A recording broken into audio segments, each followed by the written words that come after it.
Evangelos walked the decks of the starship in the guise of a refugee woman, bundled in rags so that no one would get a good look at her.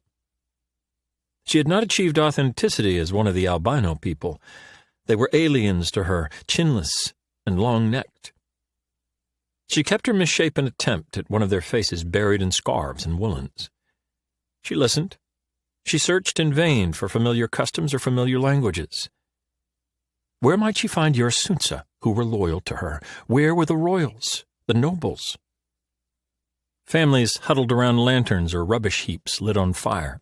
They peered forlornly into empty urns that held no water. Everyone aboard this overcrowded starship was a filthy commoner.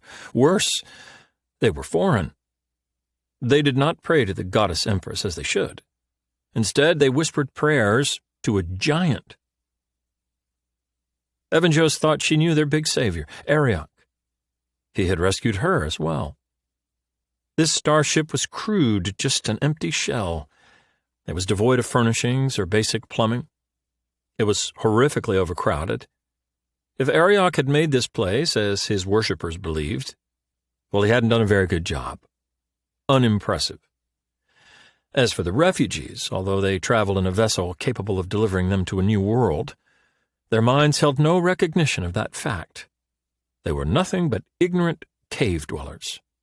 Disgusted, Evangelos dropped her corporeal focus. She disintegrated into a cloud of dust, letting the empty rags drop. The nearest aliens gasped in shock. She didn't care. She flitted overhead from room to room, seeking anything familiar. She was nearly desperate enough to revisit that sickly monster child who called himself Thomas, to beg him for advice. But that idea made her shudder even in her incorporeal state. Thomas was dangerous. He reminded her of Unyat, or maybe Unyat's clone, or his clone's clone. To Evangelos, the past was a disjointed haze. She feared that her memory might be permanently damaged, atrophied, after years of, don't think of it. She pushed away the darkness. Really, she ought to kill Thomas. He was a telepath. He knew that she was scared and alone, and he had the same calculating mind as Unyat with that creepy, all-consuming curiosity. What was to stop him from tricking all these cave-dwellers into serving as his minions? Thomas could outwit anyone, even Evangelos herself.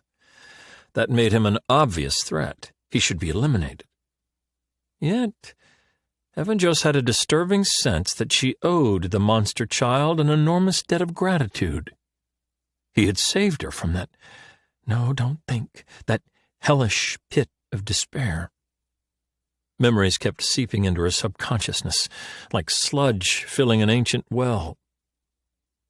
Hadn't Thomas been trapped inside that terrible prison with her?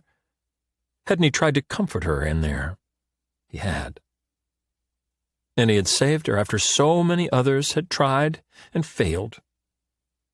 So Evangelos would allow the scary boy to live for now.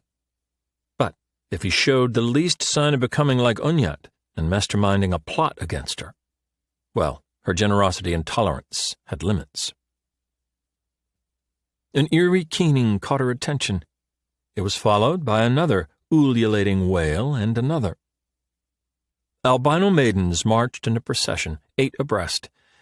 They dipped in a choreographed dance, trailing gauzy sleeves while they sang in discordant lamentation.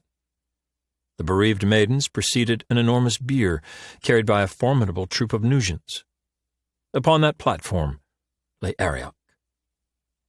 Evangelos could not detect life sparks in her disincorporated state, but judging by the grubby-looking albinos who sat cross-legged around Ariok, gazing at him with intense focus, and judging by the concern everyone exhibited for him, she suspected he was gravely ill. Instead of wearing badges to denote their incarnations and magnitudes, these alien Yarasunsa wore identical purple mantles draped over their shoulders and backs. That made their role hard to guess. Were they healers? If so, why were they failing to complete the job? Or were they telekinetics, struggling to keep Ariok's heart beating and his lungs breathing? Odd.